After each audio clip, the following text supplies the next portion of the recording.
Yeah. All right, so look, the next topic, right? So Pan-African means all African, unity among all people of African descent everywhere. It's more than a word. It's a movement, a legacy, a call to connect, rise, and remember who we are, together. Pan-African, one people, one purpose, one voice. African, very African. Come and step in brother's temple, see what's happening. Okay, you know what Pan-African means? From my knowledge of it, means that it's people here from their go back, their background goes from Africa. Pan-African, from my understanding, is like Umar Johnson, like the brothers who want to unite all brown-skinned people, unite the Africans with the Americans, with the... Oh, that's what it is? Yeah, Pan-African, like how FBA is just about us, Foundation American. Right. Pan-African is reaching to all brown-skinned culture and trying to unify everybody. Right. And I'm with that. You know what I'm saying? But listen to what I'm saying. I gotta tell you why I'm not. Wait. I'm with that in context, in procedure, meaning, like, it's just not primary. It's not first. First is not the unification of all brown-skinned people. First, foundational Americans, we got to unify amongst ourselves. Right. And bigger than that, we have to find closure with the American experience. See, a lot of one thing I realized. Yes. One thing I realized is that Caribbeans, for the most part, from my understanding, what I experienced with them, they basically got closure with slavery.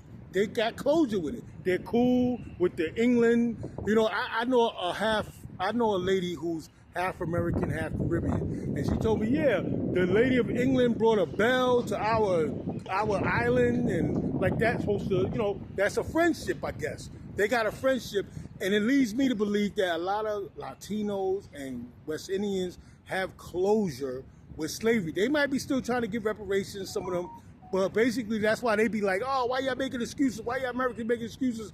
You know what I'm saying? But foundational Americans, we don't have that closure. No. We went through Jim Crow. Yes. We went through a lot of things. And we still, you know, Black Wall Street. We went through a lot of things that we don't have closure. We need closure. Right. So, as far as Pan-African, I'm with Pan-Africanism, but just not first. First is us finding unity amongst ourselves. Then if we could unify and come to terms with ourselves, then of course you want to unify with other brown-skinned nations. You know what I'm saying? That's cool. You made a very good point. And I think maybe that's why in the back subconsciously I feel the way I feel. It's because, yes, a lot of other people might have closure. Pan-Africanism can be summed up in three basic principles. Number one, all African people constitute a single human family. We are one people, no matter what our religion is, no matter what our nationality is, no matter what language we speak, we are still one family, and we should identify as African first. So it's not just enough to know you're African, you must prioritize your Africanity. I asked you about Pan-Africanism, so now where I was going with that. Now that you know the definition of it, like Umar Johnson, he's known as a Pan-Africanist. So the question is, did hip-hop start?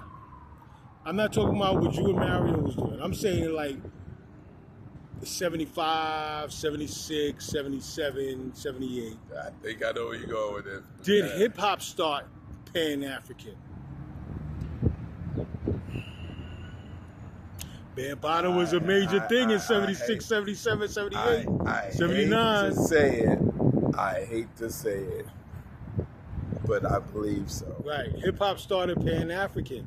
So now that we're talking about FBA, that's kind of foreign to hip-hop, and it's interesting. Another thing that's interesting, Bambaataa caught the scandal, right? But all before the scandal, like I say, Bambaataa been Pan-African. Since the 70s and 80s probably. He's been Pan-African. So, and he was basically guiding hip-hop. Right. So, and it's interesting because he may have, all the issues now, like you say Puerto Ricans, he may have been the one who solved that problem. Like now, with him out the picture with the scandal, it's starting to reveal itself. All the problems that was probably undertone that was there. Yeah, wow. I never thought about it like that. Yeah, it seemed like it's coming out now. Now it's, because, well, like you said, you know, with those scandals, it kind of diminished his name. And once it diminishes his name, it diminishes power. And it just diminishes, his presence and his intellect, you know, in other words. So in other words, something that he might have said before would have been known as true, but then after the scandals and stuff like that, it may not have been true. So yes, it's probably coming back into surface now after. So yeah, that's a great point. And another thing is, like, that's even a great point. Pan-African all the way up to Tupac. Tupac is such a figure to me. Like, there's so much I gotta say, but I want to say.